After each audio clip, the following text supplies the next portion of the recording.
I've always been a rational person. No superstitions, no ghost stories to scare me. But what's happening in my house lately? I can't explain it, and it terrifies me to my core. It started as faint noises behind the walls just around midnight. A light scratching sound, like something trying to claw its way out. I assumed it was mice and put some traps in the basement, figuring that would handle it. I didn't think about it again for a while, and the scratching seemed to go away. Then, 2 weeks later, the smell started. It was this sour, decayed stench that seemed to come and go in waves. I'd clean the house, spray air freshener, leave windows open. Nothing helped. It was strongest in my bedroom. Some nights I woke up gagging, convinced I'd find something rotting under my bed. But I never found anything. Eventually, I convinced myself that maybe a mouse had died in the walls. Gross, but it would go away eventually. Then one night I heard it. The scratching again. Only it wasn't just behind the walls. It was right next to me. I froze in bed, listening, my heart pounding so loud I could barely hear. The sound was coming from behind the headboard, so close I could feel vibrations against my pillow. I slowly reached for my phone, aiming the flashlight at the wall, expecting to see, I don't know, something.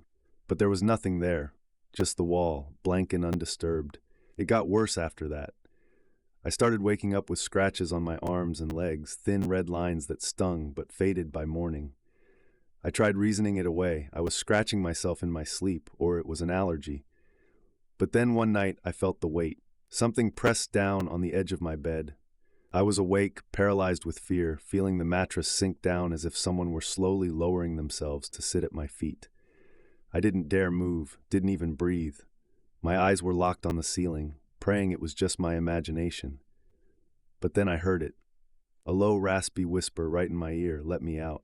I screamed, bolted up, and turned on the light. My room was empty. I stayed awake the rest of the night, feeling that lingering, sour smell. The next morning, I packed a bag and left to stay with a friend. I told myself I'd go back to the house in the daylight just to grab some essentials and call pest control. When I finally went back, I noticed something I hadn't seen before. On my bedroom wall, near where my head would be when I slept, there were scratches. Deep, frantic marks. And as I looked closer, I realized they weren't random. They spelled out words, scratched deep into the plaster. Let me out. I backed out of the room, horrified.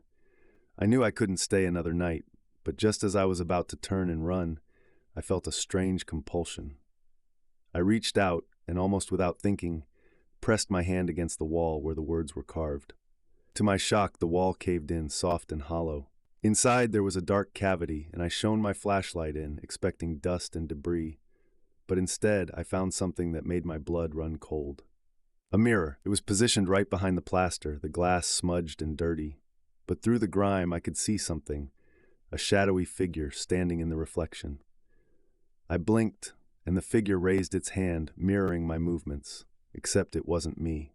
Its face was pale, eyes sunken, mouth pulled wide into a horrific, silent scream. It looked just like me. Suddenly, I heard a muffled, frantic scream. I looked down at the reflection, only to realize that I was the one trapped inside, staring out from behind the wall.